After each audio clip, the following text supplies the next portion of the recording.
अस्पताल record check करने पर पता चला साल 1987 में इसी कमरे में एक औरत ने अपने बेटे को जिंदा जला दिया था और उसके बाद से कमरा बंद कर दिया गया था, पर कभी कभी वो औरत लौट आती है।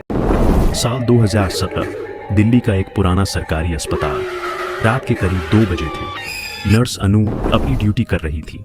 चौथी मंजिल पर ज्यादा कोई नहीं आता था क्योंकि वह हिस्सा रेनोवेशन में था, लेकिन एक कमरा था 402 जो अजीब वजहों से अब तक बंद नहीं किया गया था। अनु को फोन आया, कमरा 402 में एक पेशेंट को सांस लेने में तकलीफ हो रही है, तुरंत आओ। वो हैरान रह गई, 402 में तो कोई पेशेंट है ही नहीं, लेकिन फिर भी नर्सिंग एथिक्स के चलते वो गई। जैसे ही वो ऊपर पहुंची, लाइटें झपक रही थी, एक सन्नाटा था जैसे वक्त वहीं रुक गया हो। 402 के बाहर कोई खड़ा था, एक बूढ़ी औरत सफेद साड़ी में, बाल बिखरे हुए। अनु ने पूछा, आप यहाँ क्या कर रही हैं? वो औरत बोली, वो अंदर मेरा बेटा है, देख लीजिए जरा, उसे सांस नहीं आ रही। अनु जैसे ही कमरे में घुसी, कमरा खाली था, लेकिन अचानक दरवाजा खुद ब खुद बंद हो गया। कमरा ठंडा हो गया, सांस लेना मुश्किल। दीवार पर खून से लिखा था, मेरी माँ अब भी मुझे ढूंढ रही है। तभी खिड़की से किसी की तेज चीख सुनाई दी और वहीं बूढ़ी औरत बाहर से कह रही, मैंने तो अपने बेटे को इसी कमरे में जिंदा जलाया था। अनु बेहोश होकर गिर गई। सुबह उसे स्टाफ ने बेहोशी की हालत में 402 के बाहर पाया। अस्पताल रिकॉर्ड चेक करने पर पता चला साल 1987 में इसी कमरे में एक औरत ने अपने बेटे को जिंदा जला दिया था और उसके बाद से कमरा बंद कर दिया गया था, पर कभी कभी वो औरत लौट आती है।